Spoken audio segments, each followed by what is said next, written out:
let the chaos begin. You're listening to Fools Rush In, where the passion and the chaos wins. With a town pride loud within, this is where the game and fun begin. You're listening to Fools Rush In, where the passion and the chaos wins. With a town pride loud within, this is where the game and fun begin. Grab a seat, grab a drink, let the chaos begin. Grab a seat, grab a drink, let the chaos begin. Grab a seat, grab a drink, let the chaos begin. Grab a seat, grab a drink, let the chaos begin. You're listening to Fools Rush In, where the passion and the chaos wins. With a town pride now within, this is where the game and fun begin. You're listening to Fools Rush In, where the passion and the chaos wins. With a town pride now within, this is where the game and fun begin.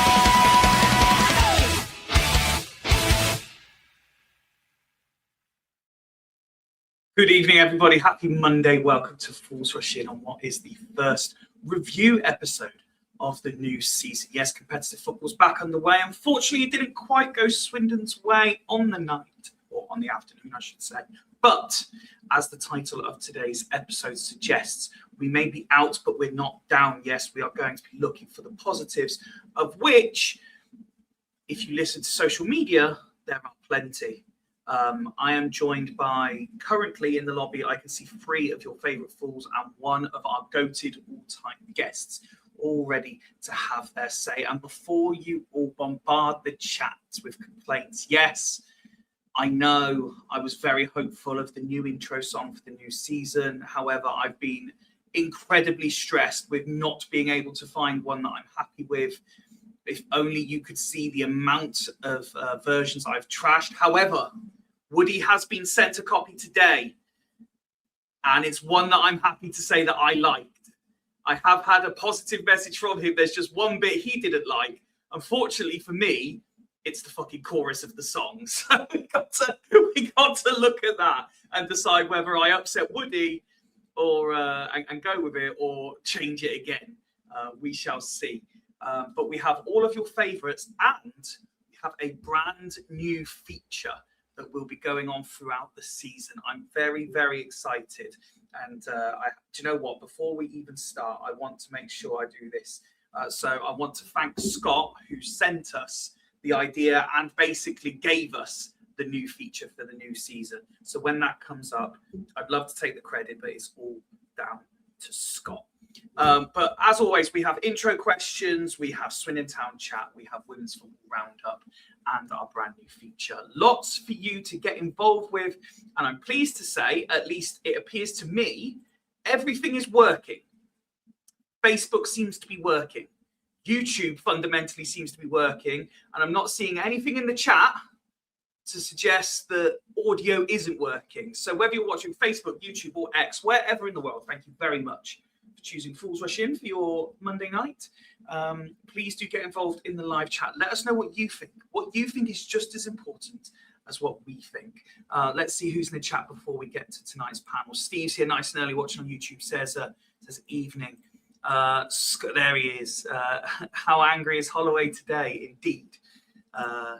And Scott Monroe, says James.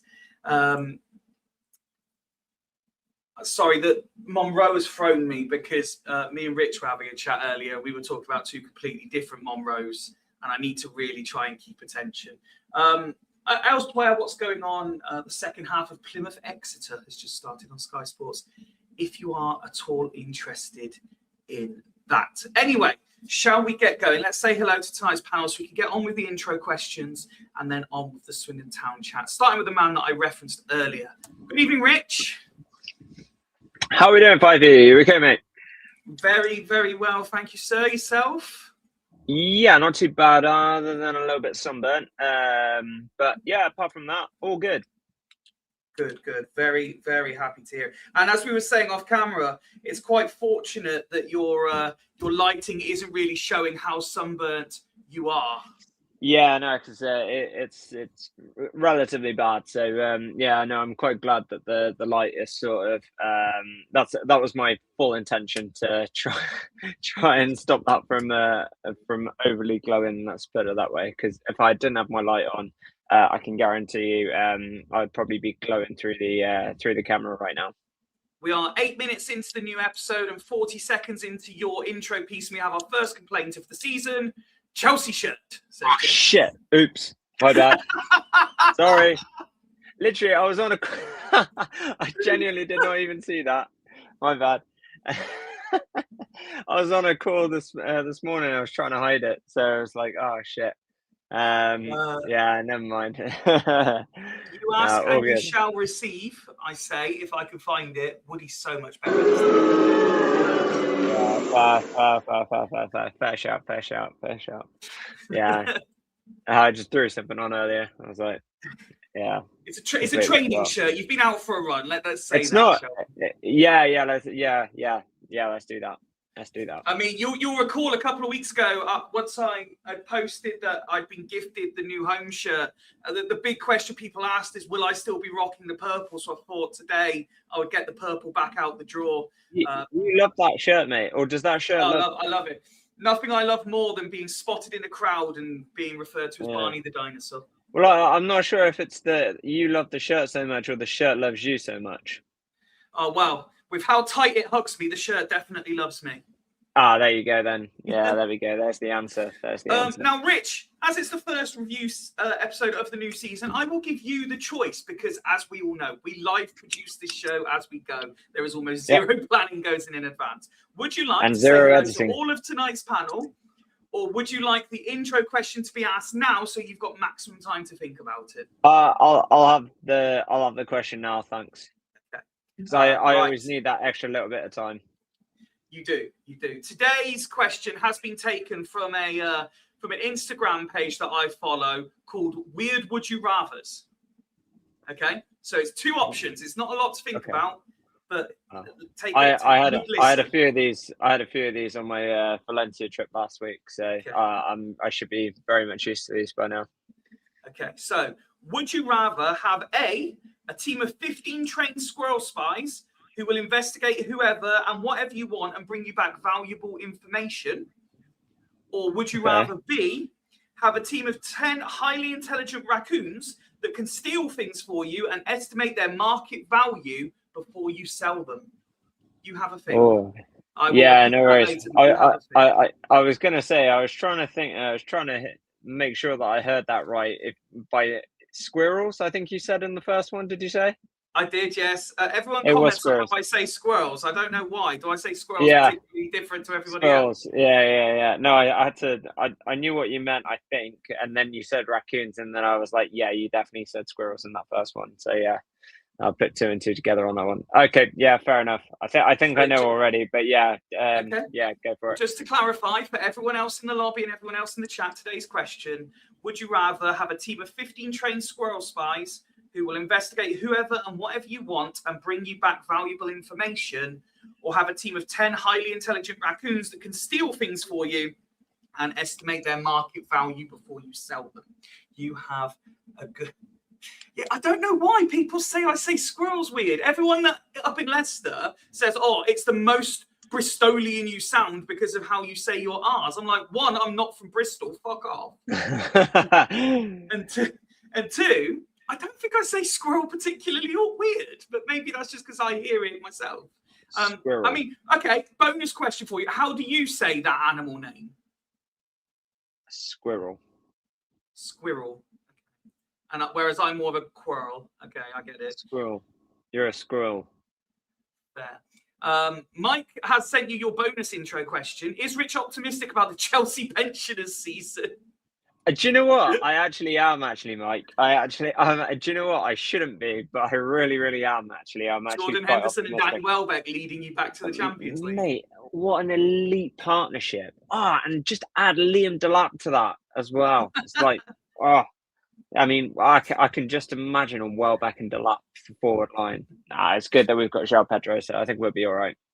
James says, the raccoons, I need a side hustle. Well, look, we're not getting into the intro question yet. You have a good think, Rich, in case you want to change your mind. Yeah. I am actually really thinking about it now, to be fair. Okay. Next up, another man that I've already referenced in the intro, a man who was last to join the lobby because that's how he rolls. He rocks up when the titles are playing so that he gives his full effort as soon as they stop. The man who's going to dictate whether the new intro song works or not. Evening, Woody. Good evening. We all right? Yes, mate, you? Yeah, not too bad. You were lucky because a minute ago I was effing and blinding because I've just taken my trainers off and those fucking black bits from the bloody 3G pictures have just gone all over my kitchen floor. I think that's called an industrial hazard. Yeah. Oh my God. I was like, I need to take these shoes off. It's so hot. And then all of a sudden, fucking Pompeii repeat 2 just happened all over my floor. That's why I just keep all my boots in my boot now, mate. Well, I definitely was not breaking the rules today and wearing my trainers on the 3G pitch. I was going to say, why would you do that? I mean, why would I do that? I don't know how those black bits all got in my trainer. I don't know how my trainers hit the 3G. What's that all about? I've never seen those trainers before. Woody, question one that wasn't planned to be a question, but is now becoming a question. How do you say the word squirrel, please? Squirrels. There we go. Squirrel. Yeah. You're kind of in between me and Rich. Yeah. Squirrel. Yeah. Everyone's going to be so conscious of how they say it. Now I don't know how I say it. I mean, I'm thinking like I see them all the time when I'm out walking, and I go, "Oh look, squirrel!" But now I feel like I'm saying squirrel or squirrel or rat with a bushy tail. You know, it's like one of those. To be fair, Fifey, when you first said the question to me, I was in the. I couldn't quite work out whether or not you said squirrel or girls. Yeah. So this is the thing. So I get this a lot at work. Obviously, as you all know, I live up in Leicester, so there's a slightly different colloquial language up here and slightly different accents. But yeah, the dialect, apparently how I say squirrel, girl, and twirl are very, very different. Squirrel, squirrel, girl. Oh, look at that squirrel. Give us a twirl, girl. But there we Yeah. go. You sure you're not Take the from boy Bristol? out of Swindon, but you can't take the Swindon out You of the boy. can't. I have never Oh, heard dear. anybody from Swindon talk like that. No, again, What about I that- reiterate. what about that apparently girl it's over the there most doing the twirl? Bristolian I ever sound, to which they all get told politely to go fuck themselves if they say I sound Bristolian. I lost track of the question, so I'm not going to ask you to repeat. I'm just going to say raccoons. So, Nice. that's all I'm going to say because I don't want you to go through the pain of repeating the question again. Oh dear me. Well, that's very kind of you, Woody. Very, very kind. Let's bring on the next fool, who once again has not come alone. Man who was front and centre of many a picture on Saturday, and loves shades. That's for sure in these summer months. Good evening, Ben. All right, then. How are we doing? All right, guys. Man. Very well, thank you, mate. How are you? How are you, Freddie? Good. Good. That's what you get from him. Full of conversation. That's all we need. I'm not very sociable. The first question of tonight, gents. Freddie, I'll ask you first. How do you say the word squirrel? Squirrel. Squirrel. Say it as me. Squirrel. The most West Squirrel. Country accent of all of us. Squirrel. Nah, fuck off. Squirrel. I'm putting that on. Squirrel. There is a squirrel in the wirrel. Squirrel. Yeah. Up in the Squirrel. world, there'll be a squirrel. Never has it. In the wirrel, there will be a squirrel. Squirrel. Squirrel. Squirrel. Squirrel. Squirrel. Squirrel. Okay, that's enough. Squirrel. Thank you. Now try and the say world. it in a now try and say it in a Cockney accent. I bet nobody can do it. Squirrel. All right, mate. Squirrel. Squirrel. Squirrel. Squirrel. Squirrel. Squirrel. Squirrel. Oh my God! Shut up! Shut up! I hope Shut up! nobody's Shut up! I hope nobody's tuning into the audio version of this and just skip No, forward no. 2.5 minutes. Just a load of us going squirrel, squirrel, and loads of dogs around everywhere are going. Ah, Only some will understand that joke. Scott says Ben. Ben's mic is very loud. Yeah, Ben's mic's always very loud. sorry, I shall. Mike's- I literally came on and all I heard was, I'm like, Jesus. Oh dear me. Well, look, I know you were all at the game on Saturday. I look forward to hearing from all of you. But once again, for the second episode in a row, we do not stream alone. We have, as I said in the intro, a very good friend of FRI, an all-time goated guest, and someone who I've been told by two sources is going to be uncharacteristically positive tonight after what he saw at the weekend. Evening, John. Well, one of them has got to be James Williams. I don't know who the other one would be. James just a did mo- say you would be positive. I said that might be a bit too far, but it was better than I thought it would be. Yes, I would agree with that. Yeah. As My question you've was for heard, Ben. guys- Sorry, mate. Quick Go one on. for Ben. Well, I'm on my phone, so I ain't got a very great view. I've just finished work, but that's like Matty Hayward Invincible shirt, isn't it? Sam Parkin shirt. Yeah. Oh, I like that one because it's got a Bit nice fat collar, Razor that one. Ruddock. Yeah, that's the Ruddock one. Yeah, it's got a nice collar. Oh, lovely, mate. Lovely. Cheers, mate. Yeah. John, nice you've one. been on FRI enough times that you don't get to escape an intro question. How do you say the word squirrel? I'm awful at pronouncing stuff like that, so I'll give it a go. Squirrel. How's that sound? Really Pretty bad, yummy isn't squirrel. I can't say words like I get Squirrel. hammered by my mates, curry and stuff like that. Like when we used to walk down Curry. the kit, I say, we're going for a curry, and they hammer me. For a for it. curry. Curry. Yeah. For a curry. I always Curry. remember that. They used to hammer me every single time when we come out of Mission nightclub or whatever. They say, we're going for curry. I can't even say, stuff like that. Yeah. Spectacular. Okay, so you all heard the intro question. I will read it one more time. Woody's already gone for it anyway. But would you rather have the team of 15 trained squirrel spies who can investigate whoever and whatever you want, bringing you back valuable information, or 10 highly talented and intelligent raccoons that steal things for you and can estimate their market value? Woody went straight for raccoons. Rich, you've had the longest time to think about it. Yeah, it's like either you want to be rich or you want to In the know. basically plan a murder or something like that. How you, and how are you feeling tonight? I think I wouldn't mind staying rich. You know, I mean, Staying rich. yeah. I mean, I'll stay as rich. So yeah, let's go stay rich. Nice. John, Yeah. I'll go for the raccoon as well. go for the raccoons. The raccoons, Ben, is it Fred? 10 of them?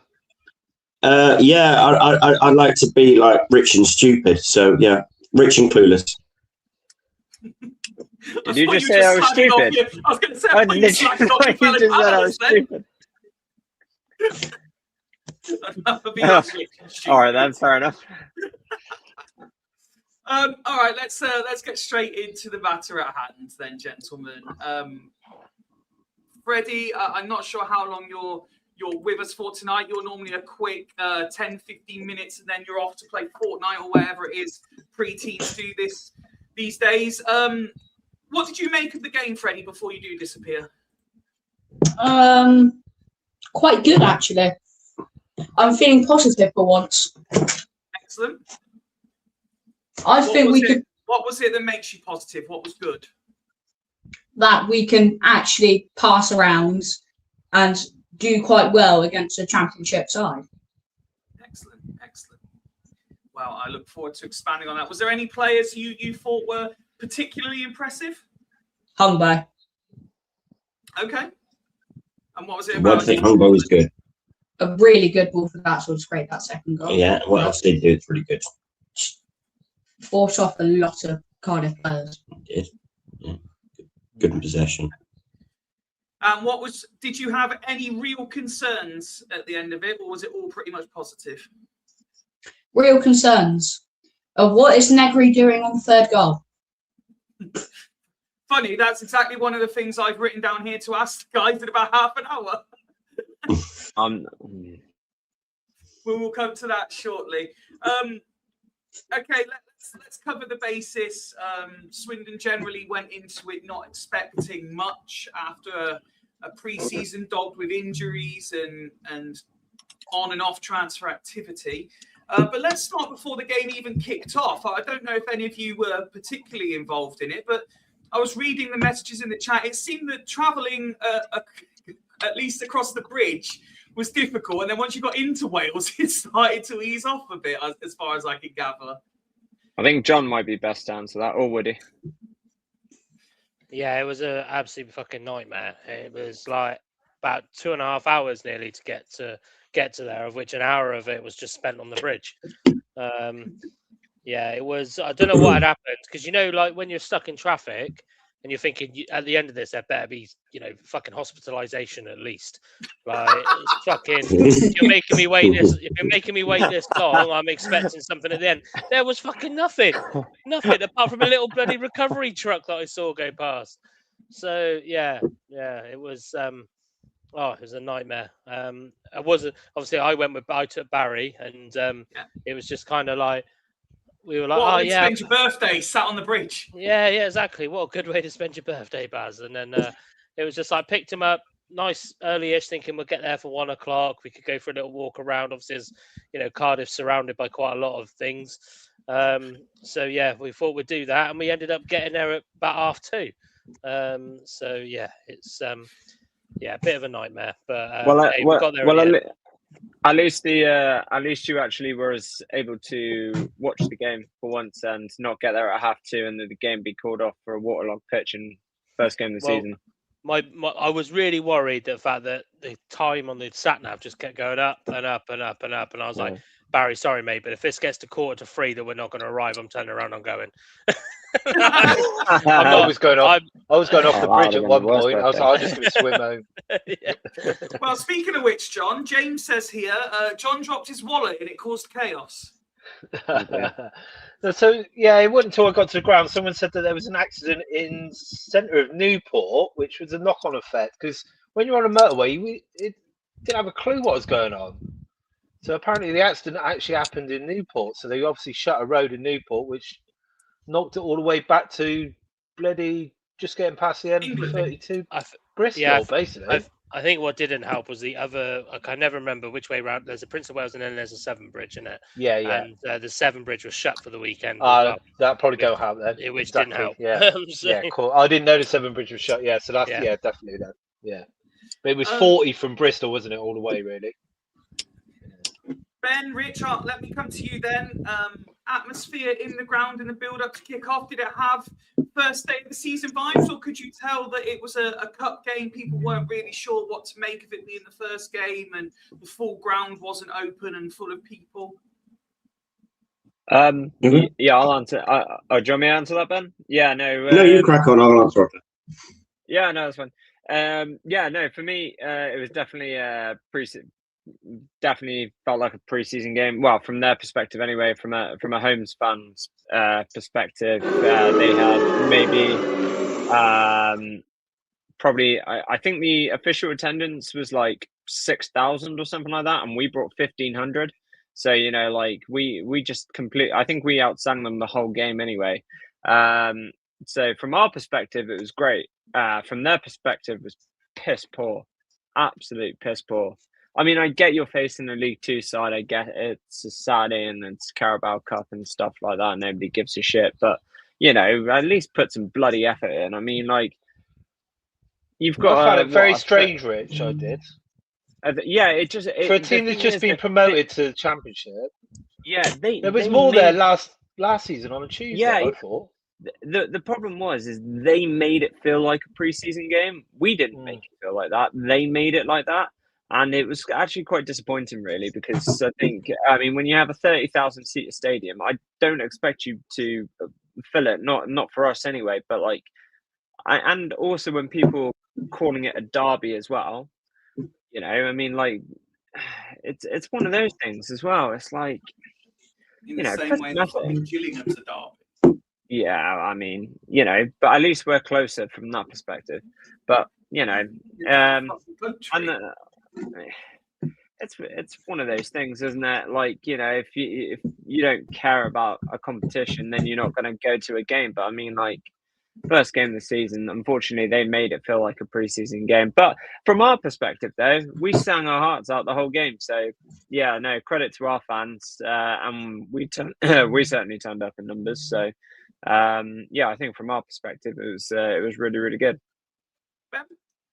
Yeah, echo what Rich said, really. I'll speak from the Swindon fan perspective. We got there roughly about the same time as Woody. So, sort of...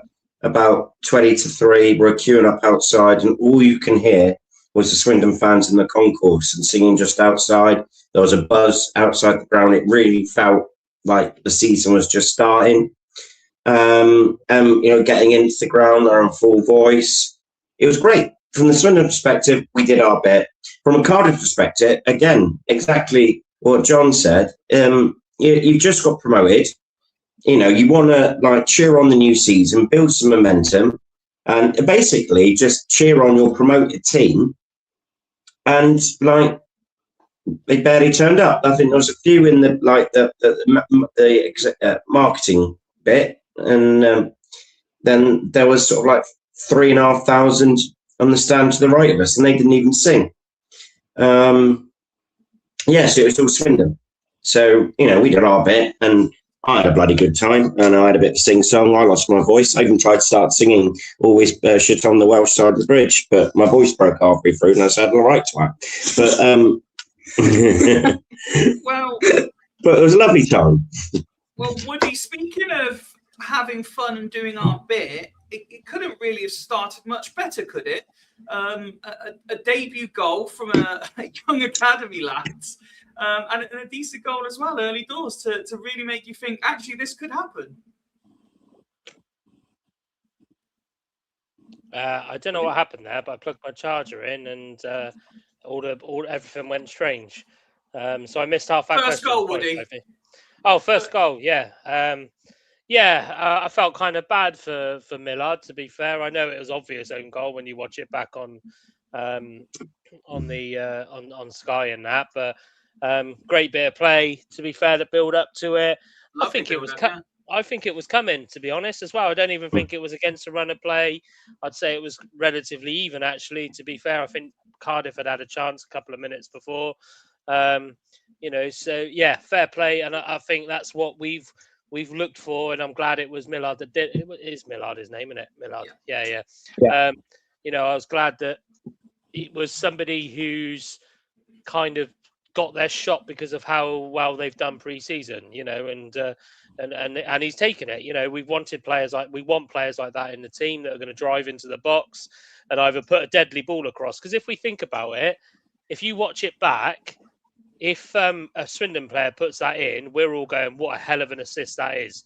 Because I'm not 100% sure he's actually just gone for the shot. I think he's gone a bit of a cross shot type thing, where he's either gone far corner or looking to play across the box, looking at his body shape when he hits it. But either way, you know, like I say, if a Swindon player scores that, that's, you know, it's only a little bit closer in than where Hungbo was, you know. So it's kind of, it's a fantastic goal and it got us off well. And I think it did.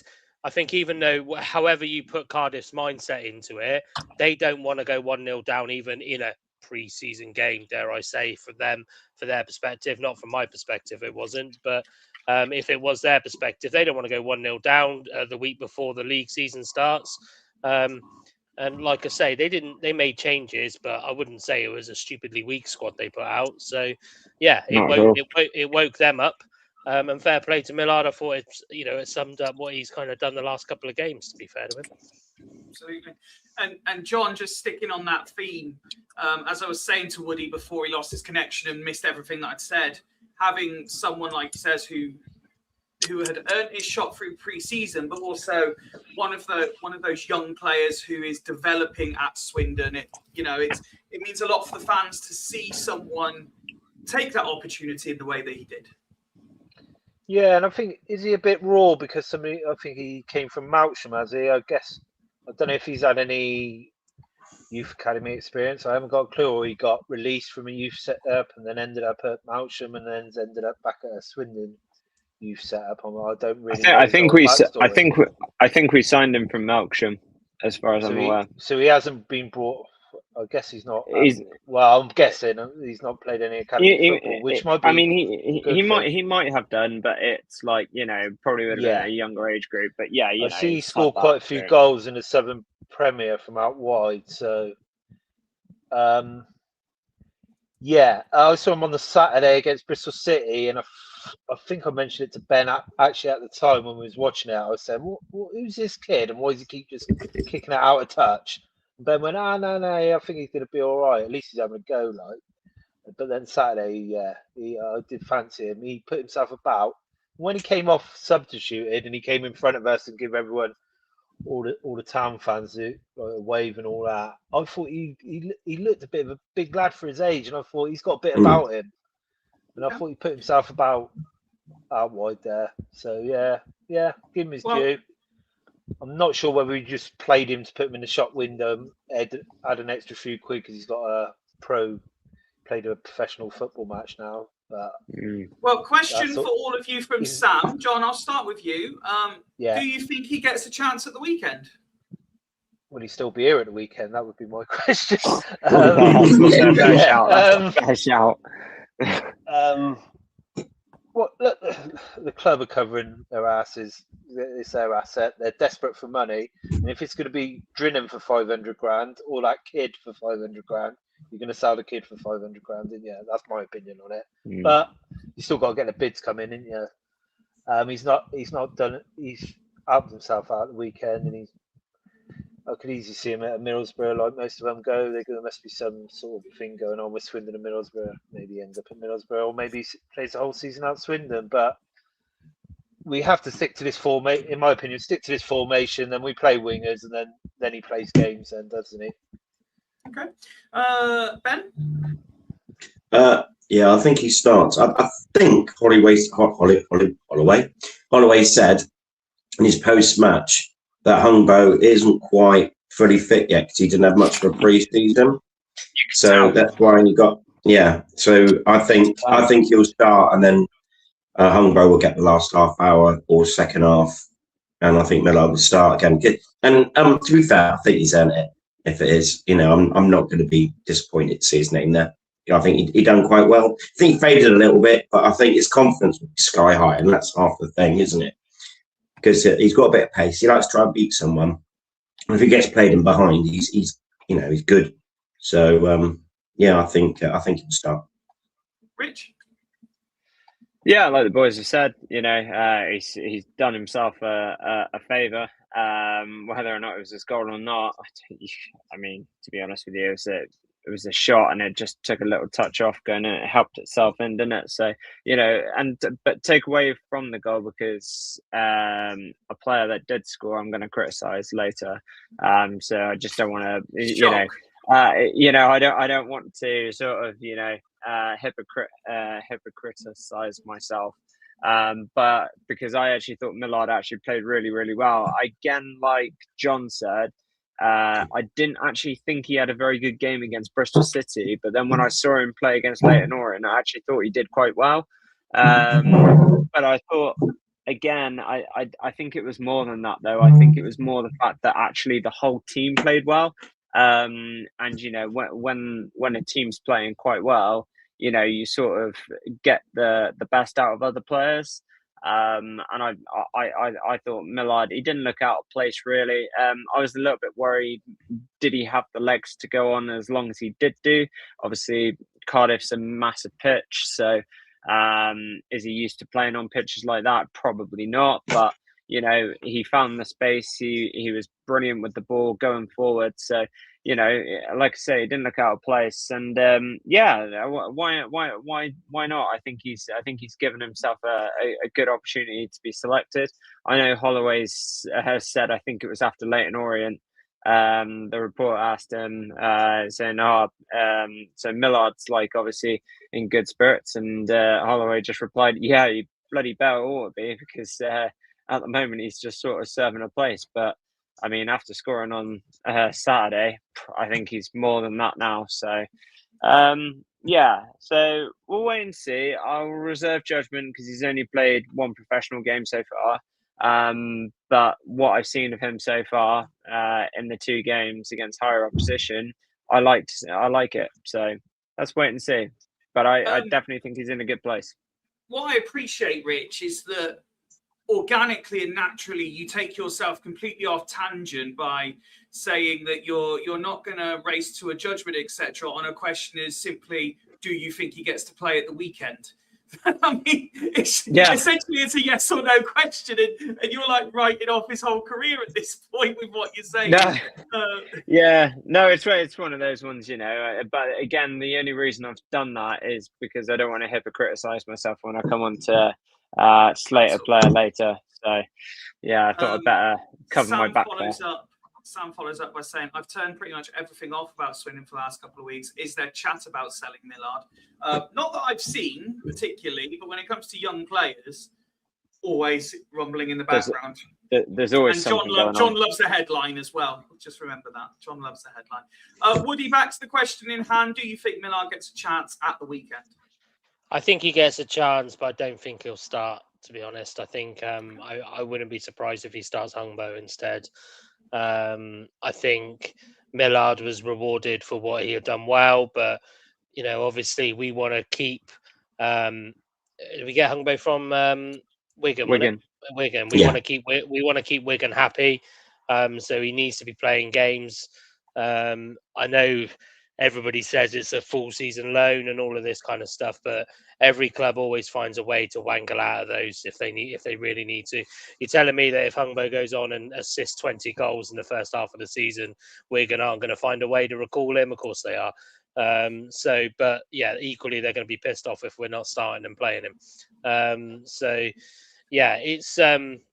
think Millard was, because of, like I said earlier, it was a reward for him. And a deserved reward. So I think that's how it will look. I don't think he'll start, but I think he'll be in the squad. Okay. Let's move on then to Cardiff's equaliser. Now, you were all at the game, so you would have had particular viewpoints. I've only seen from the TV camera perspective. Obviously, it was a penalty that was scored, which I'll talk about in a minute, but I might be slightly biased here. I think that's a very harsh handball call by how close he was, but he's absolutely drilled it at it. Never a penalty. Not in a million years is that a penalty. You cannot give that. That's the harshest penalty I think I've ever. I know he did, but That is the harsh. That's the harshest penalty I think I've ever seen. Yeah, that's yeah. Personally for me, I think the referees had a shocker there. Woody, what did you make of it? I mean, I've watched it back a couple of times. I was just trying to load it up to watch it again, actually. But yeah, it's one of those. I mean, his arm. I know he can't move his arm out of the way, but his arm is up. It is to the side. It has stopped the directional move of the ball. But this is where this fucking annoying interpretation argument comes in, isn't it? Because if that goes to VAR in the World Cup, they don't give it. You know, it's one of those, isn't it? They don't give it. They say he can't move his arm out of the way. It's not a deliberate handball, although that saying in itself always fucking winds me up because 9 times out of 10 you don't deliberately handball it. So yeah, I do think it was incredible. I mean, that ball was struck at some pace as well. You know, there was no chance he was moving his arm out of the way in time. But then I criticise the rule all the time. I say, well, if it's worked in his defensive advantage, then I believe it's handball. But as the rule currently stands, I think it was very, very harsh. The thing is as well with that though, Woody, they would have had the advantage anyway because it went out for a corner. Yeah, that's true. So although what I mean, sorry, is the way that I would interpret the rule back in the day. Oh, right. Would be if it's worked to the defender's advantage, which making it go out for a corner probably has. And they tried to backtrack on it. I think I read somewhere, and I can't remember if it was John that mentioned it to me, that they said because they thought it looked like it was going in the goal, or so it was going on target. That's why the referee's given it. But I'm sorry, but I have never seen a referee lose his bollocks in his mouth so quickly. He was not given that penalty until those 2 Cardiff players put their hands up. He was not given it. He was ready to blow for a corner kick or a goal kick or whatever. And then all of a sudden they went, ref, like that. He didn't even think about it. Then as soon as they went hands up, he was there. Penalty. So yeah, I do think it was one of those moments you really wanted Ripley to save it. It was one of those that you really wanted to burn. And I genuinely think if he had saved it, the result might have been a different outcome. Because I think then, although it's a handball, I think then instantly, luckily Holloway wasn't on the sideline, I guess, because he probably would have been sent off. But it's one of those again where you just go, you're just going to ruin the game here, ref. And I think I heard it a couple of times. I heard Arch saying it. You know, come half time, we were like, the refs ruined this game because of a really shit decision like that. So he'd been all right up to then as well. Yeah. He had been all right. Yeah. John, what was your take on the penalty? Well, first of all, I thought it smashed him in the forehead. So I was like, what? Because if you look at him, it was Clark, wasn't it? He was looking up at the sky to try and work out where the ball was, which basically looped back over his head, which had come off his arm, obviously. Then I watched a few replays on my phone, so you can only see it from one angle on your phone. And to me, I thought, is that on target? That's why the refs give it from 5 yards. But it was smashed at him so hard, nobody's had a clue. I didn't. Well, we were sat close enough, you couldn't even tell what it hit. But yeah, I wasn't obviously happy at the time. I've watched it a few times. Like Woody said, his arm is actually raised just past his knee in that sort of area there. I know it's only the ball's whacked at him from 5 yards. It's harsh, but if it's on target and the ref thinks that it's on target and the keeper's going to have to pull off a save, then I can see why he may have given it. But like Woody said though, he didn't initially until the 2 Cardiff players put their hands up. Then he was like, they really listen to that? He's not getting help over the other side from the linesman, is he? Because he's got a worse angle than him. Yeah, is he going by the car? Do refs go by what players? Do you know what? I think he's close enough to see it, but he's. It's referees that haven't played the game. Yeah. There's nothing you can do from 5 yards, is there? There's nothing you can do when a ball's whacked in from 5 yards. This is the thing, though, and what I always find with every referee has got a different opinion. There's not a set rule on this now, I don't feel. Although there seems to be set rules in place, none of the referees seem to go by them because everybody has a different opinion. which is why we can't get any continuity in the game. And that's why I also feel Well, as nobody if, knows the even handball with rule anyway, VAR, really, do they? No, nobody does, and I don't think the refs know what to do really either. So No. I don't know. It just They went depends through on a which stage ref you of have. saying handball's handball. Don't matter if Yeah. it's from 2 yards, 10 yards, whatever. Handball's Yeah. handball. If it strikes your arm, if your arm's in a natural position, it's still handball. Yeah. I don't agree with going back to that, but No. it's got to be something better than what it is. A different referee on a different day, that decision wouldn't have been given. So I mean, just before we come to Ben, if anyone is interested, there has been a red card in the Plymouth Exeter game. With a few minutes to go, Exeter are down to 10 men. Ethan Sutherland has been sent off for a second yellow. Ben, the penalty award to Cardiff. Harsh. Well, I think it's all been said enough for what's been going on. It was a very, very harsh red card. Very harsh penalty given. Clark has no time to move his arm out the way, even if it did hit it. I don't know for sure that it did. It was it's impossible to tell that it absolutely, undoubtedly hit it. And you can't give it unless the referee's 100% certain that Clark stick his arm out to block a ball, because it was in a pretty natural position and it was smashed out from 5 yards. It's very, very, very, very, very, very harsh. And if we had, if he probably had it again to look at again, he might well have not given it. But he went with his gut instinct. There was two players that sort of half-heartedly put their arm up. There wasn't even a scream. There was no noise from the fans. There was a few players went, and he sort of knee-jerked and pointed to it. And there was no shouts from their fans because they didn't have nothing at all from there. And it's disappointing because they didn't really look like equalising and getting back in the game at that time. I think Swindon were holding them off quite comfortably. And what it did, it changed the game for them, because the last 15 minutes after that penalty, the game turned on its head, and we were quite lucky to be 2-1 down at only 2-1 at half time. But it's football, isn't it? Well, here's going to be my first potentially controversial fan splitting statement of the campaign, and I didn't want to do this. I've watched it seven times to see if I could change my own mind, because initially I thought Ripley was unlucky not to save it, but then, and Rich, I'm going to ask you as the goalkeeping coach amongst us. For me, and again, I've only got one angle that, like I say, I watched a few times. You were there. You probably had a better angle than me. It almost looks like he pulled out trying to save it. It might have been in two thoughts. I mean, as a goalkeeper, you always have to go with your first instinct, and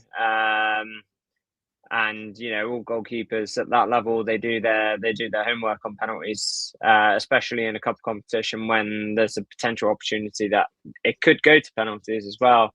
And it's one of those ones as well. And I'd say he's unlucky. Obviously, he goes the right way.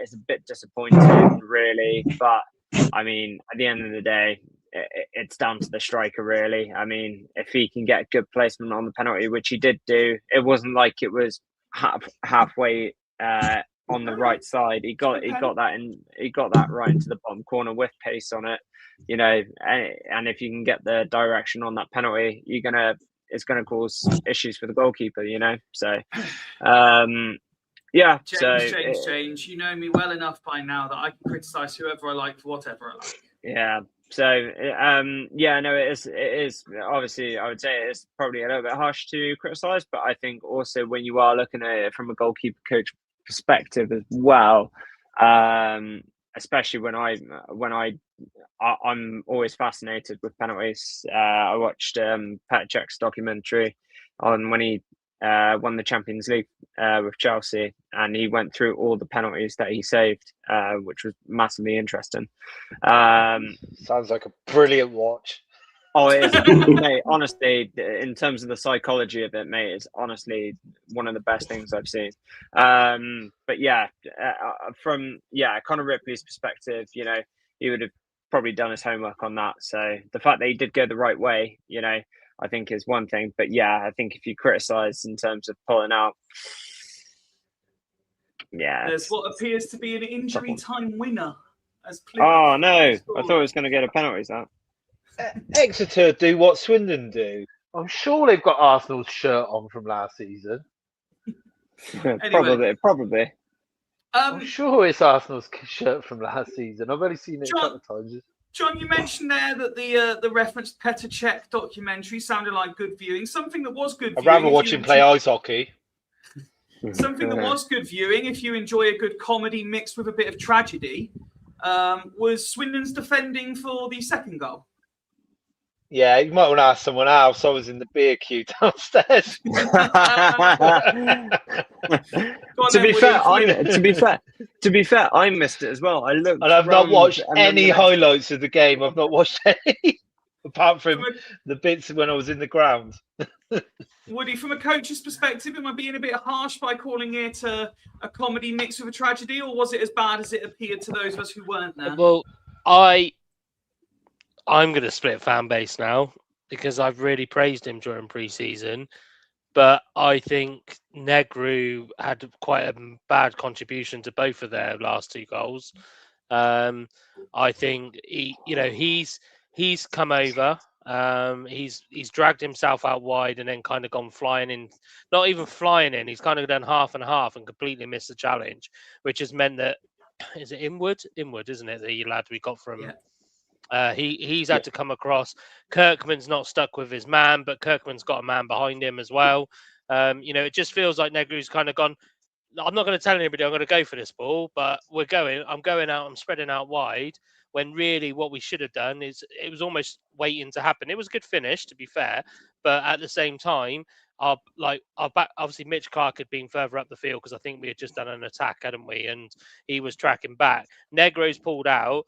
And it pulled out really wide and left a massive gap between him and Inwood. Inwood then had no choice but to kind of come across. And then you just left Kirkman, whilst I agree he probably could have done a little bit better, he's he's almost like looking over his shoulder at the same time.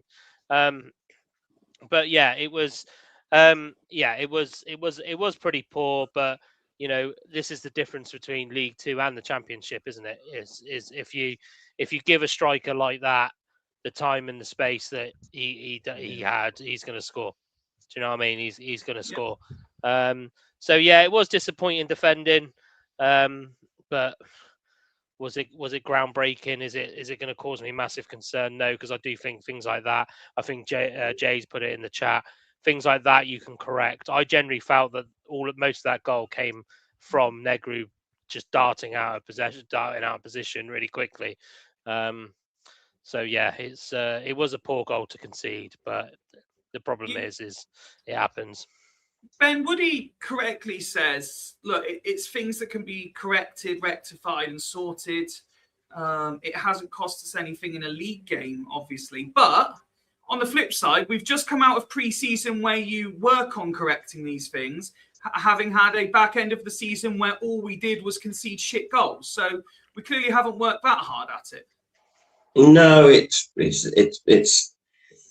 not as horrific, say, like as that goal Exeter just conceded right there, but it's especially that defending on the line. But it was pretty shoddy, and of a defence that had not had a lot of time together. Their communication was pretty poor. Kirkwood didn't get goal side of his man. There's probably 3 individual errors there that led to that, but in saying that, the cross was great and the finish was fantastic. But against good teams, for individual errors and slack defending, that's kind of what you get. You get punished. And from a Cardiff point of view, it was a lovely goal, but yeah, it was very avoidable on a number of occasions, and we didn't cover ourselves in glory. None of the defenders did. But it's it wasn't shocking, but it obviously shocking, I should say. But for professionals, do better. Well, speaking of great crosses, Swindon did level off the back of one of them, Rich, but you want to criticise the goal scorer instead.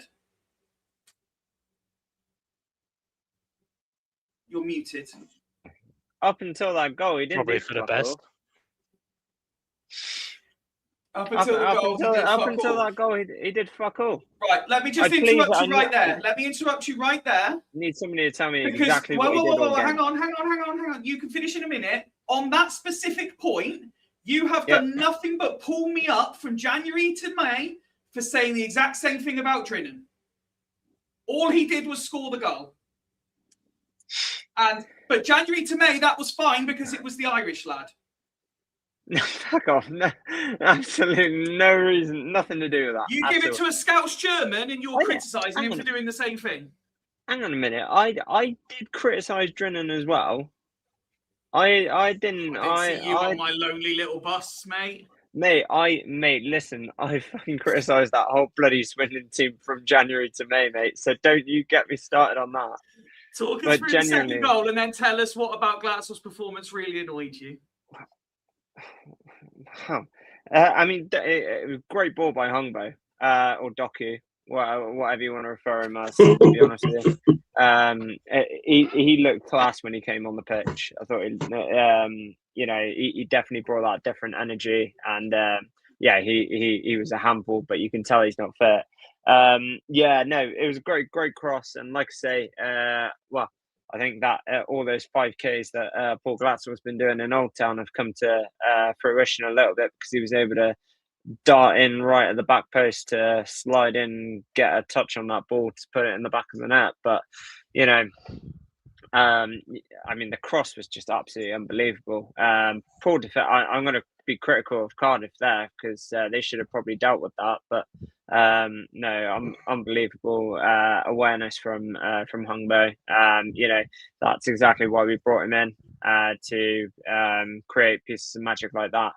And from the feedback that we've had from Wigan and Wigan fans and stuff like that's exactly the magic that he can produce. So hopefully we can see a lot more of that.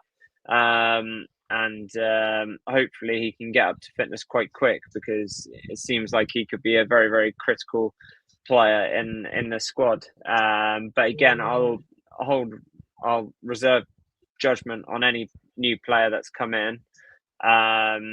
Because again, we said the same thing about Princewell last season, and then we all know how that turned out. So Junior Hoylett as well, yeah, one game wonder Junior Hoylett. I remember Junior Hoylett's debut. John was ready to give him the Ballon d'Or. Mate, I was head of the fan club for like 6 weeks. John, did you see the? Oh, sorry, Rich. Sorry, you wanted to criticise Glatzel before we moved on. Could I just say something about Glatzel? At least he's actually finishing now, not blazing it over or whacking the post. Or whatever. You should have seen the effort that he had in the warm up. Bloody hell, it went into almost went out the bloody stadium. Hang on, you got a couple of Forest Green. You got a couple of Forest Green. Fuck me. He got a couple of Forest Green, didn't he, against an OK standard, and then he's scored again the weekend. And if he scores away at Northampton, surely that's a start, isn't it? From coming back from a long injury. I'm going to stand up for him because I think he's busy and he's probably technically probably still one of our better players technically. I mean, if he wants to run, just join a running club. I know a few of them. I can send him the details. But that's what Drinan was making run. a living off, wasn't he? Before Holloway came in. But Drinan's Irish, John, so it's okay. He made a living out of just playing out of position and being busy on the right hand side. No. Yeah, but Drinan shows a little bit of leadership. And and Glatzel's never had a position, has he? He's never had a position at Swindon. They play him in all random places. I'm just going to stand up for him a little bit. I hope he has an okay season. Do you know what's brilliant though? Is this is only the second worst take in football I've heard today. Fair enough. James hit me with an absolute howler earlier on WhatsApp, and I was like, "Mate, you cannot be saying this shit to me." Oh, trust me. What was going on? Believe it. No, I won't embarrass him by telling him how bad. Come on, James, put it in the chat, mate. Come on, John, did you see the second goal? Oh yeah, it was beautiful cross. I was like, I wish Fifey was here just so he could go. Oh, look at that! I told you he was going to do that. Great yeah, cross, it's great lovely. finish. Yeah, it was yeah, great cross, great finish. Yeah, it was building. It was building. James is having none of it at all. Oh, we need to get one again. He was building. It was building up to something like that was coming, but I didn't think it was going to be that good a cross that would actually get us a second goal. But yeah, it's so hard to defend that. If he can do that once a week and someone get close to getting on the end of it, we would take that, won't we? Well, And I Ben, think while we're talking absolute howlers, should we talk about the third goal for Cardiff? Oh, you saved me of that. I was going to power about the cross. Yeah, no, that was dreadful. The third goal. Yeah, that was bad. Yeah, you're right. Don't let it bounce. It's an old saying. Don't let it bounce. And even when he did, he was weak and holding the player off. And yeah, then there's the hesitation of the keeper and him just going, who's going to go? And it was just one massive fuck up. It was a nod to last season, and unfortunately, it was at a time where I thought Swindon were going to go on to win. But going back to the Hambo cross, how he bent it, so it bent round out of reach for the two Cardiff players, but Glatzel and Drennan were perfect. The far post, that was just top draw. But yeah, the goal we conceded, it was. I thought we'd go on and win, and then we concede that shit, and it's like. And on a whole, he had a really good game, I thought. I genuinely thought Negru had a good game. But at the time, you say there's goals that deserve to win you games. Well, that was a goal that deserved to lose a game because there was about 2 or 3 occasions where we should have dealt it and we didn't. And it was just like, they're a good team, Cardiff, and they're not going to fuck up. We might get away with that against Accrington, but Cardiff, it's going to be a goal. And he just made it hard for us, Dales, really. He ballsed it up. And honestly, Negru should be apologised to everyone in the dressing room. From what I took from that second half, we're still no good with people running with us with the ball. We're no good at people running at us, and we lack a bit of pace as well at the back, isn't he? But in the air, we look right Tapazoni in that. But if anyone's got to get a bit of pace behind us, we're in a bit of trouble. Yeah, if the ball we goes need that Mabete back. That Forest Green player looks half decent. Mabete, I think we should go in for him. Wonder if he's available on the cheap. Well, let me bring in the head of the Stefan Negru Supporters Association, Woody. You've already suggested he played a role in one goal. Is it fair to suggest he played a role in another? All I can say is Tafazoli saved him as being one of the worst defenders of the game. I really liked Negru, so I was very. I think that's maybe why my expectations were a lot higher because I have liked what I've seen of Negru. But the problem is he got bullied by Salek the whole game. Like the amount of times, I mean, Salek should have scored. I think there was an opportunity. He's a really soft effort against Ripley, and that was again because Negru. I don't know why he's a big guy, and Negru is equally a big guy, but wasn't really doing anything to put him off, put Salek off. And then like I say, I think he was quite a fundamental problem with the second Cardiff goal. Sorry, and I think he was, you could call it communication between him and the keeper, but I'm looking at that straight away going, Negru, why haven't you dealt with that first time? Where's your first contact? Salek wasn't even really looking at the ball when that ball came over. I mean,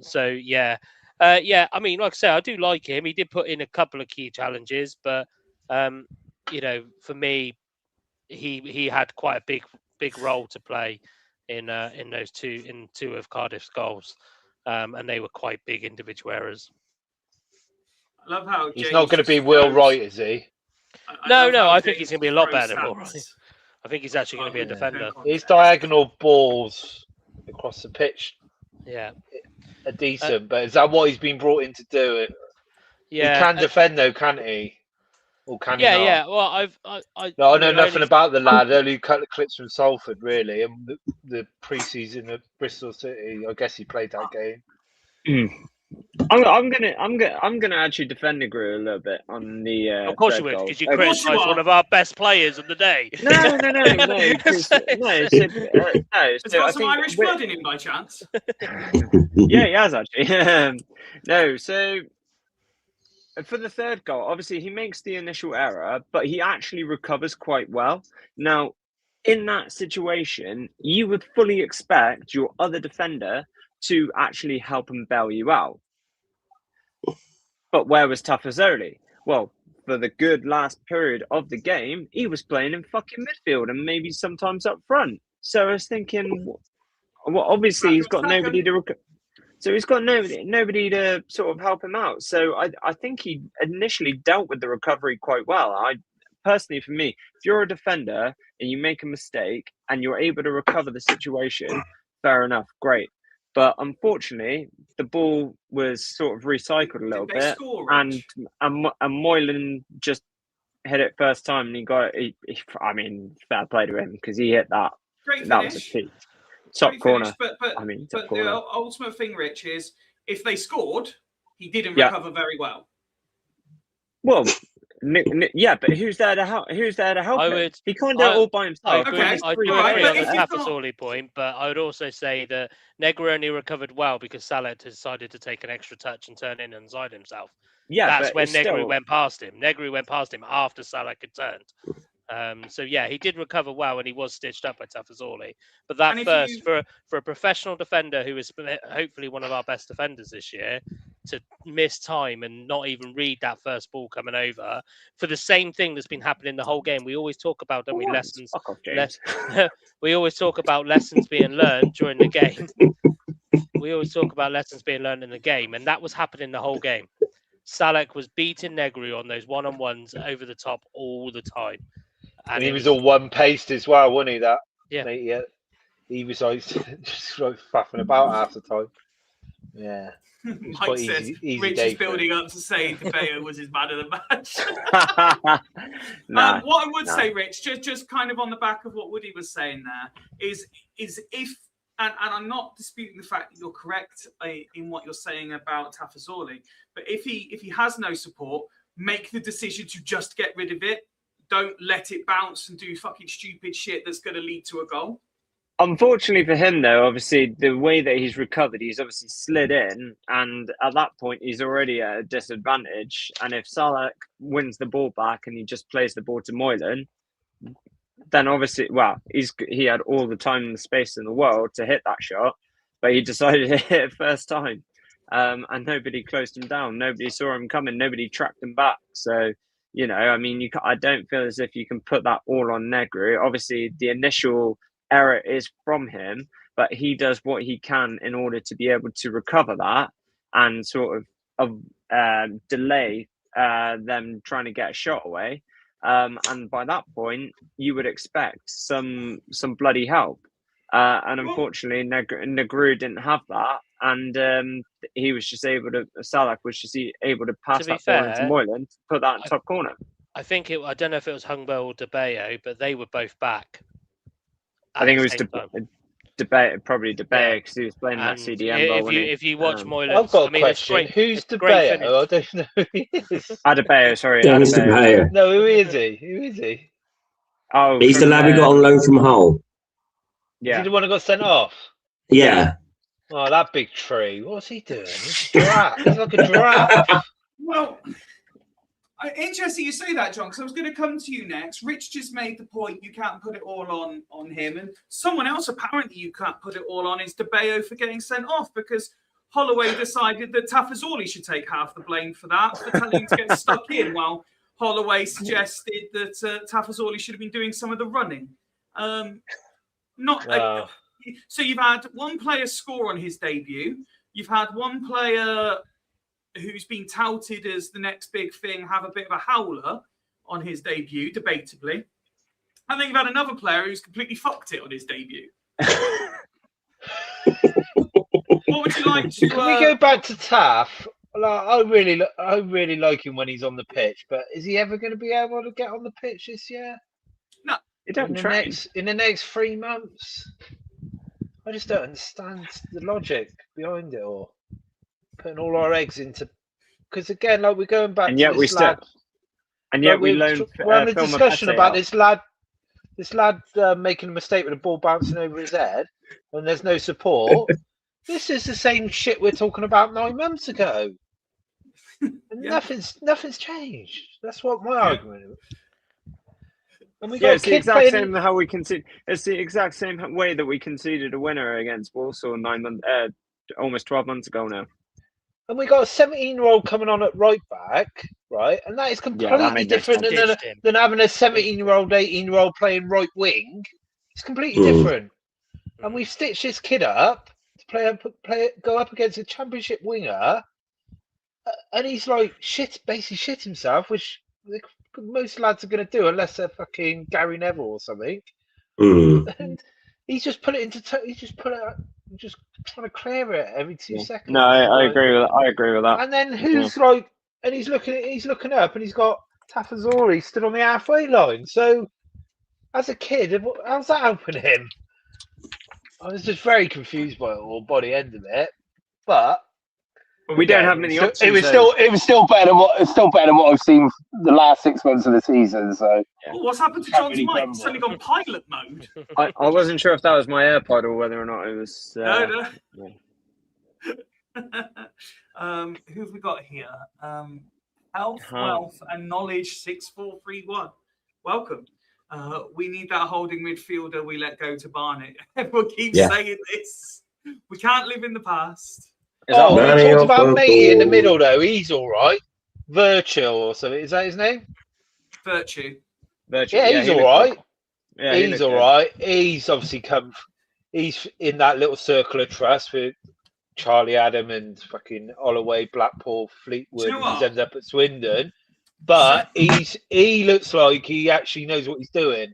He might not be able to do it, but he looks like he knows what he's doing, which is which I think helps. Which does help, I do believe. And he actually did remind me of Charlie Adam a bit as a player. I hope it only happens once. And I love the unwavering support and positivity, but I hope that just once this season, we get absolutely handed it like 6 or 7-0. And I'm going to invite James on to tell us what was positive about it, because he doesn't like when we offer balance and potentially find a negative aspect. He has to say, no, you're wrong. They're a championship side. He's very tall. They paid lots of money for him, as if any of that is specifically relevant to the point being made. At the end of the day, we went toe to toe with them, so We did. yeah. That's so. the positive we're looking for. Woody, final word on to Bayo's red. Oh my god! Like, I don't even care if Tafazoli told him to do it. Like, it doesn't matter how old you are. If you're already on a booking, you just don't do it. You just don't do it. And I don't even, there was a couple of people that said it was harsh, blah blah blah. I'm like, he's gone like almost 2-footed. He slid when he didn't need to either. There was about 55 players running. Oh no, 54 because Tafazoli. He was still on running the edge ball of out of play. Yeah. The ball was going ball out out of of play. play. I didn't understand. Yeah, and it was on the halfway line as well. Yeah, it was. But I don't know. There were It a wasn't a couple. counter attack or anything, was it? It was just No, strange. but I think there Just flew in. there might have been a bit of immaturity there because there was a couple of I think bleeding a couple of seconds beforehand. I think we didn't get a free kick, and I think a couple of the players were getting wound up about it. So I don't know if it was a reaction to that, but you just don't do it. And it annoyed me because when we played the Plasterers on trial at Chippenham, he looked really good, I thought, and then we hasn't done anything since. But again, it's going to be one of those annoying ones where is it in his loan contract that he's got to play? So it's Well, he can't now because he's suspended. But well, yeah, that might do us a favour a little bit. One player that, although he did return to his old self at times, one player that we've kind of not really spoken about as well. Obviously, Middlemass was our player of the match. I thought Middlemass was class. Good. It's very good. Nichols. He's shown what he's capable of. But whether it's because he's put himself in, made sure he's in the shop window. Nichols didn't really do too much wrong on Saturday, to be fair. He gave the ball away in typical Nichols. He was really good the first 20 minutes. That first 20 until minutes. he gave it away twice, yeah. That He first was 20 really minutes, good. he slipped him through. I'm sure he put the ball through for Yeah, he did the for first Millard. goal as well. He Yeah, did. It looked like he was Yeah, going to he did. score as well early on. It Yeah. might be because we was at one end and we couldn't really Yeah. tell whereabouts he was Yeah, on he- the pitch. But he did. He break that turned a play couple, quite didn't he? well. He made, Yeah. yeah, he did. Yeah, We was like, yeah. whoa, here we go. It was like I remember me and Arch just going, "Who's this Nick? Who's this new signing we've made?" But yeah, no. So I'm not saying like we always say, one game doesn't make a Player. thing. But But I think what I'm on about, Jay, is I think Nichols Nichols put the ball through to Virtue. I know he definitely had a big role to Oh, play was in that goal. But yeah, I didn't think he had a bad. I'm not saying that we should keep him just as a result of that, but I do. I think it's only right that we credit players when they have had a half decent game. I mean, Middlemass for me was like our player of the match. I thought he was just unbelievable again. he was good. Here, there, and fucking everywhere, picking up passes, taking risks, going forward. Where he needed to. So, yeah, I think that was the only player we haven't really spoken about Kirkman. I'll add one to the mix as well, because a lot of people have asked me this. Is what did I think of Ollie Palmer when he came on? And do you know what? You're right. I actually thought he looked all right. I actually didn't think No, he looked it's right. up. The thing is, we were doing. He sprinted at one bit. We were doing what we should have been doing, or using him last season. Play the ball to his feet. Don't play it to his head. He is better with the ball at his feet than he is with his head. So, and we were doing it. Well, we were trying to do that. There was some times where the ball was a little bit overhit and he couldn't really do much with it. But, he was unlucky not to score as well. Should have scored. Twice. Twice. That one he brought down. That one he brought down off his chest. I thought was really good. Yeah. And then obviously that one he from 4 or 5 yards where he smashed off the post. But it's a shame. And again, like I said, like Woody said as well, it's like we can't judge player on one game, because there'll be one game where we play the ball to his feet, and then the next game the ball will go back to Ripley. Ripley will boot it upfield, try and get on his head so he can knock it back down again. So we'll have to wait and see on that. But I'm hoping now that he can actually realise, and because I mean we obviously watched Palmer against Leyton Orient, and he was brilliant because we were playing the ball to his feet. We were playing to his strengths. So if we can continue to do that, I think Palmer could have a bit more of a positive impact. I don't think it's always his fault, but he doesn't help himself in some situations, and the way that he's come back, obviously, is not great. I mean, I gave him a generous 7 for what he was able to do on the game. I do like it when he drops in. I like it when he drops in more than anything else, to be fair. I thought the only thing I would say is that, I wasn't at Leyton Orient, but I don't know how long he played. But if we're only going to get half an hour to 45 minutes out of him a game, that's quite an expensive player to just have playing half an hour, 45 minutes a game on, when, let's be honest, we were losing when he came on and we were losing at the end of the game. So it's kind of like, whilst it's, appreciating what he actually did, was the difference actually massively the case? Was he doing anything different to what his predecessor, who he came on for, did? So, but no, I'll give him his due. Like I've always said, I will always praise it. But also, we didn't lose the game because of him. So. No, exactly, yeah. So, but no, yeah, I thought, he definitely wasn't. I thought he was doing that kind of what irritates England fans about Harry Kane. Although I think people start to see how effective it is if you've got a player like that who can drop in, who can play the pass to the players going further forward. Then it looks quite good. So yeah, fair play. Fife, I didn't know if you wanted anything else on the game in general. I was just thinking as I was talking to somebody else earlier, and I said it was a good game of football. Genuinely a really good game. I thought we played well, but I'm more confident in the fact that I've seen the new players now, but all properly. But actually, at the same time, we've got to remember we were playing against a championship side who like to play football on a really decent pitch.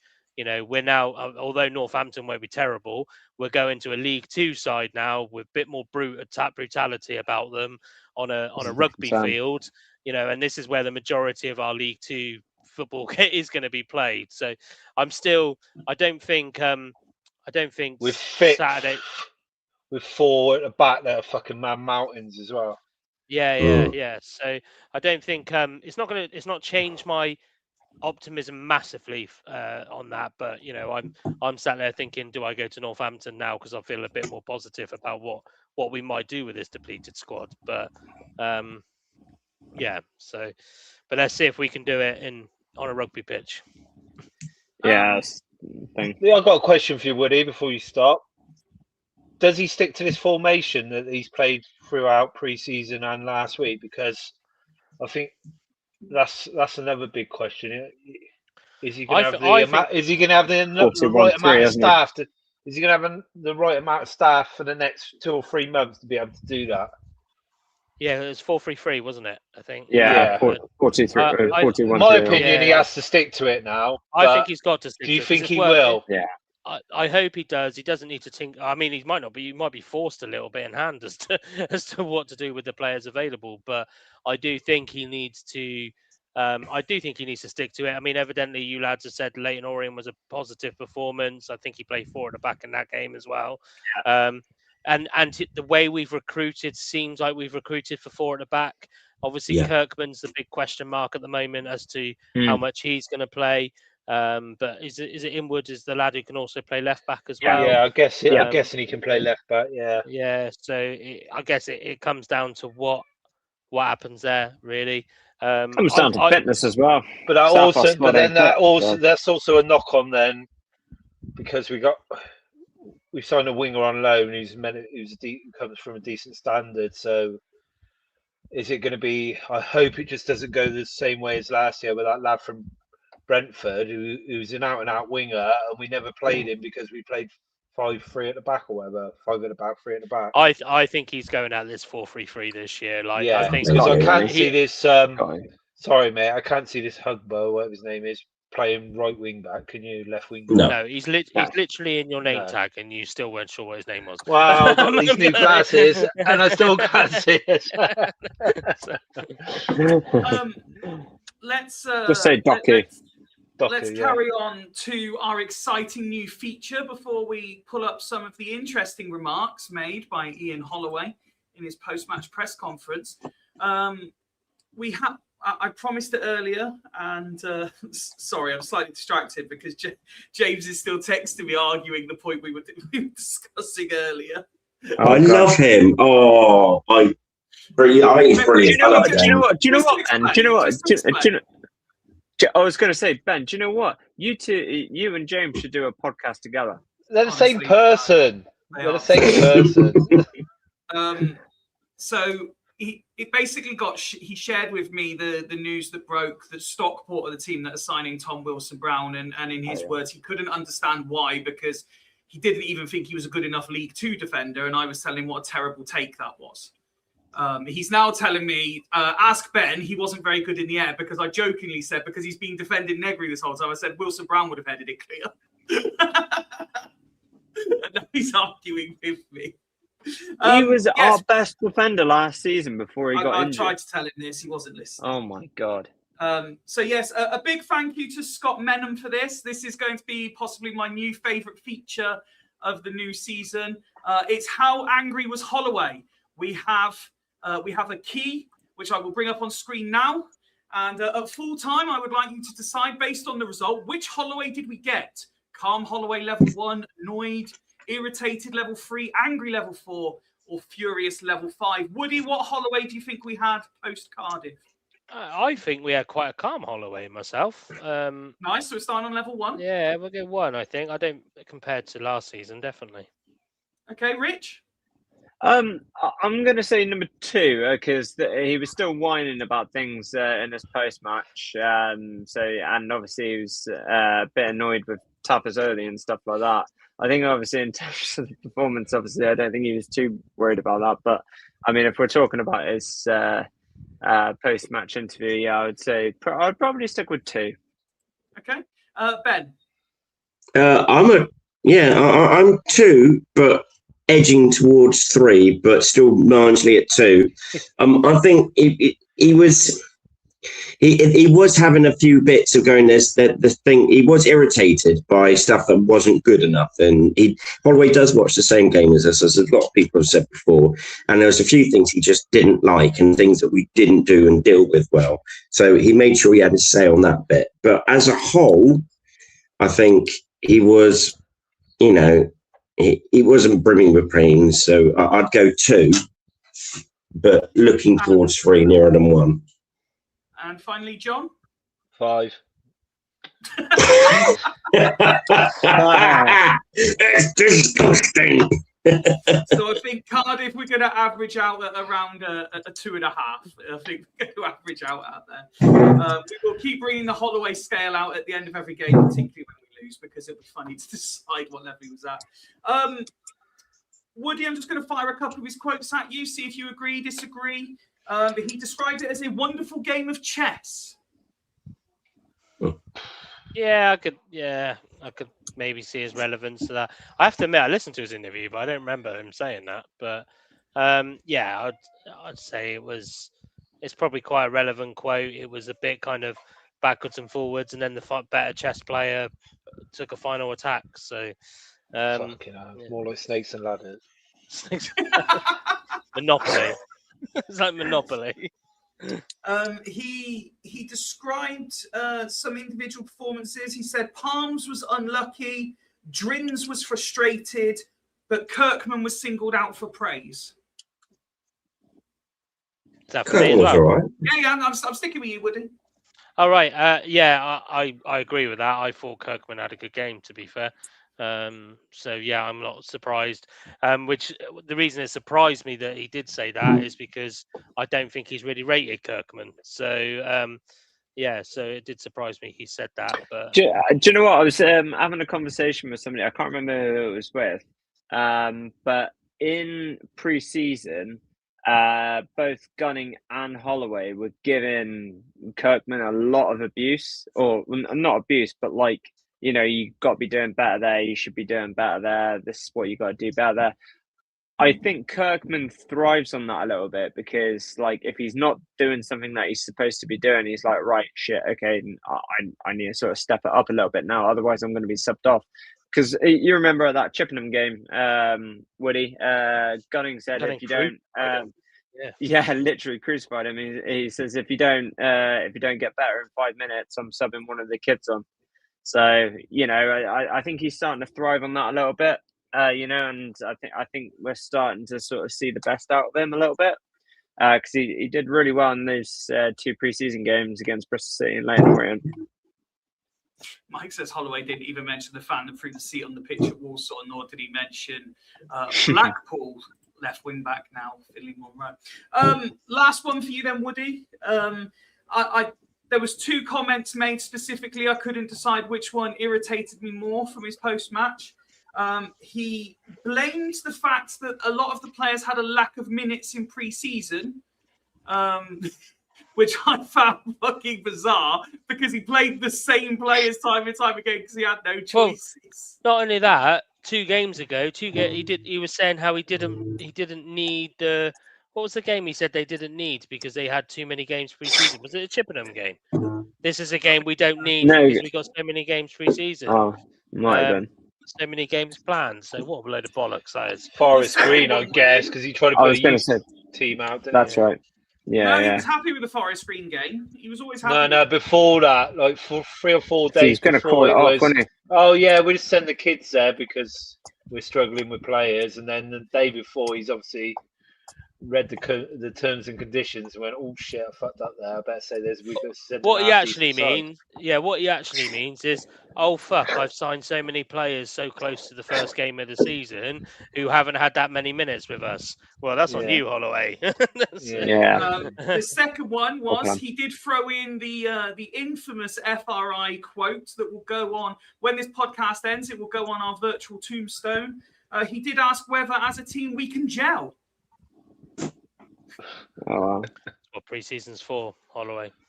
And just to back that one up, I also watched back the Virtue post-match where he described it as a positive, an overall positive experience, although we didn't get the result we wanted.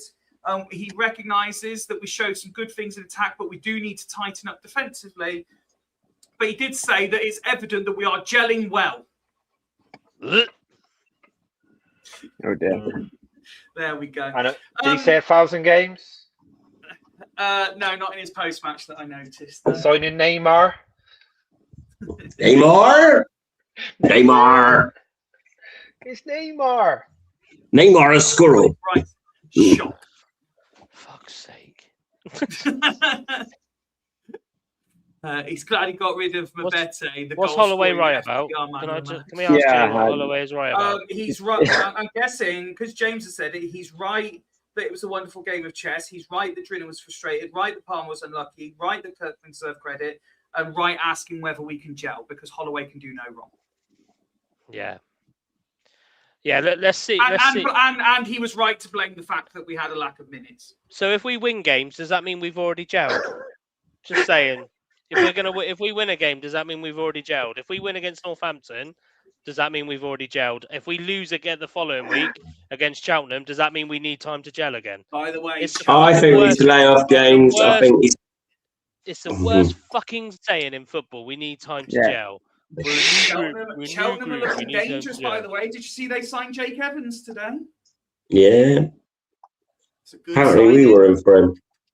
Well, I don't know about that, Ben. I'm not in the know like you, but I'm worried if people are picking Cheltenham over us. Maybe it's a financial thing. Who knows?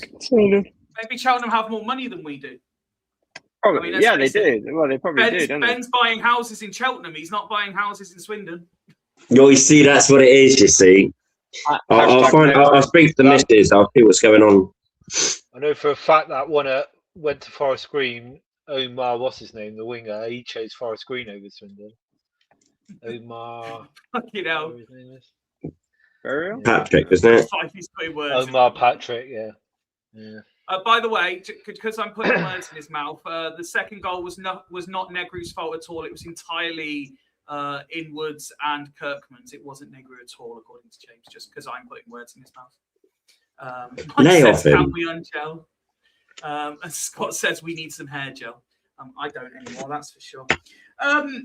Let's have a change of tact briefly before we finish the show. I have looked. I can't see anywhere. Maybe one of you can correct me. We'll be talking on Friday about how Swindon Town women start their season. I couldn't see anywhere because apparently they just don't post pre-season stuff anymore, other than players that are retained. So I can't tell you if they played and what the score was. I can tell you that Bassett played out a 5-goal thriller, unfortunately on the losing side to Southampton. They lost 2-3. Out the back.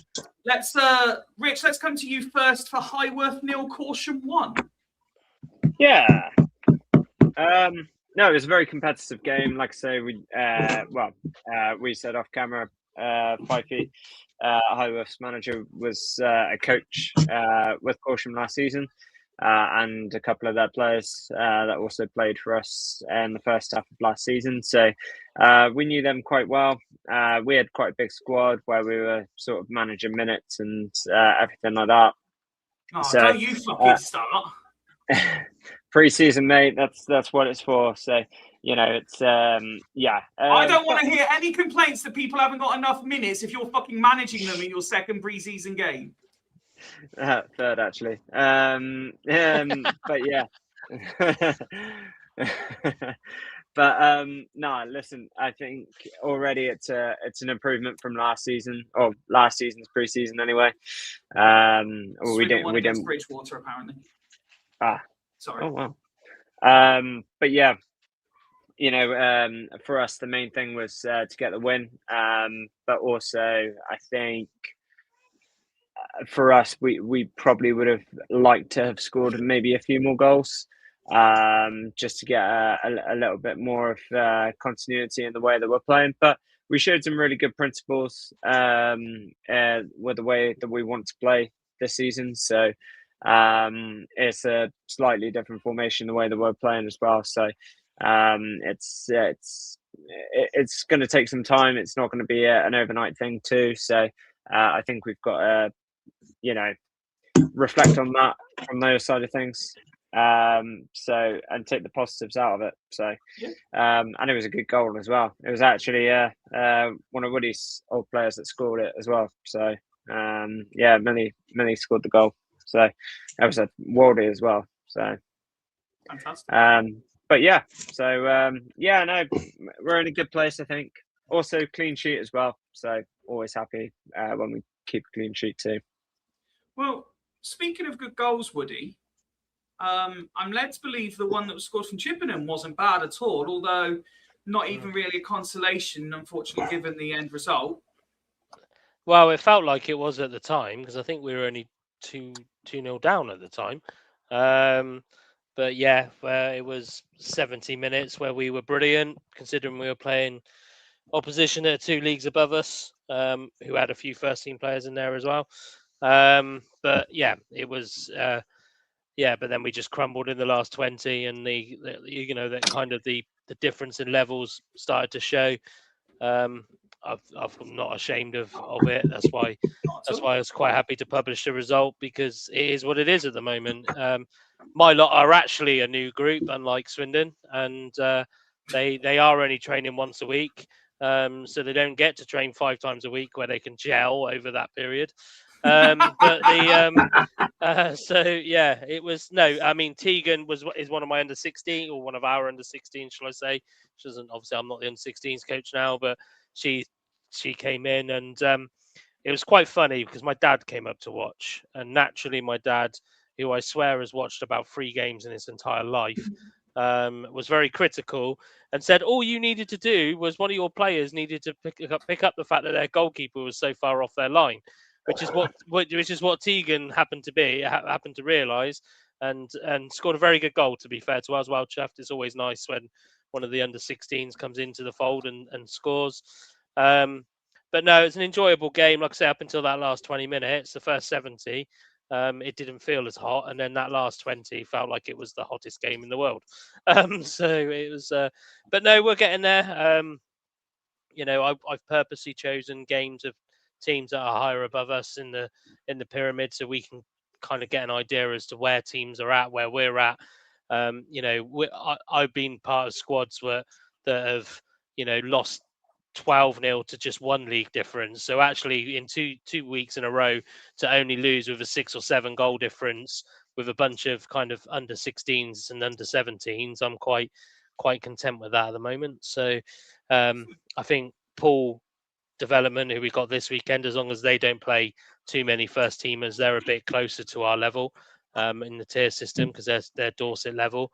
So yeah, it's it'll be interesting. It'll be interesting to see. What level are Oxford City reserves, by the way? Tier 6. Are they tier 6? Are they? Mm-hmm. Oh, okay. And obviously they lost to Bassett 1-0. I know, yeah, that's why I was asking. Yeah. And they had a guest player, which I'm not even ashamed because I've dobbed her in. Lani Dickinson from Cirencester was playing for Oxford City. Did she really?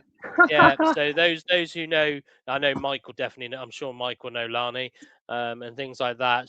I'm dobbing her in now and hoping that Siren didn't know that she was playing for Oxford City yesterday. But I think she knocked 3 goals as well. So although it took her a while to get there. No, but loving it at the moment. The girls are a great group. They're not getting too deflated by this at the moment. So yeah. I was similar to your questions earlier, Fifey. I was looking at the Corsham Highworth game because Highworth are in our league. So I was paying a little bit of attention to that. But I think in women's football, especially, pre-season's so hard to judge because teams have got players missing because they're on holiday and stuff like that. So, but yeah, no, Tegan, very good goal to go back to your original question. About 40 yards out, spotted the keeper off her line and took a gamble, and I loved it. So fantastic. Well, look, gentlemen, that calls us time on tonight's festivities. Thank you very much, as always, for taking time out of your very busy schedules to talk to me. John, always welcome on. Thank you very much. We will be back on Friday, where I would like to say I'm now 95% sure we will have the new intro music for the new season. I think we're getting there now.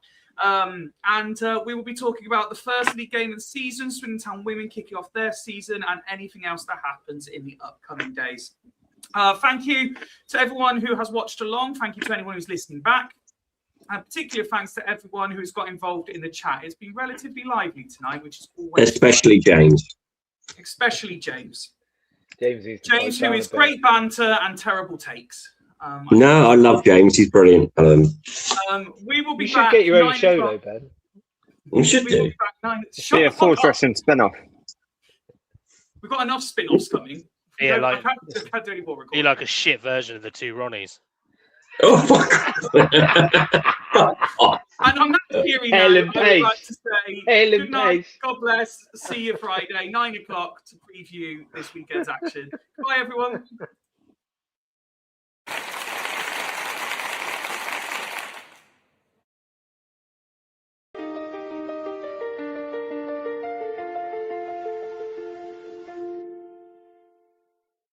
Fools rushing. Yeah, we're back again. Like mates down the pub. Heart on sleeve. Never tame. Yeah. From the chanting in the stands to the tackles flying in. Home and away, red blood, white shirt, where the fools rush in. Passion, debate, slash, rants, late nights, Woody Bear, Nick Rich, Walter Kieran, side by side, Craig and Ned, Joe and Mark, Art, Gar, Gary in the dark, and now we got Barry in. Yeah, the gang's all in. Fools rushing like we're chasing one morning. We'll make you laugh, make you cry, feel happy, feel angry inside. Fools rushing like a last minute swing, just like back in Swindon Town. We go up, we fall down.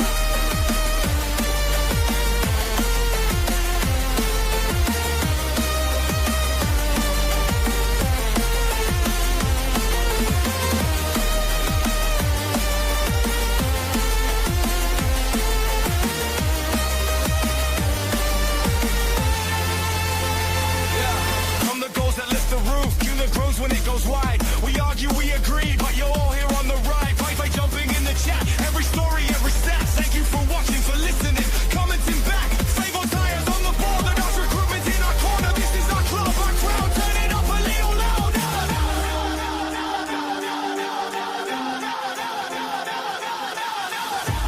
Fools rushing like we're chasing one more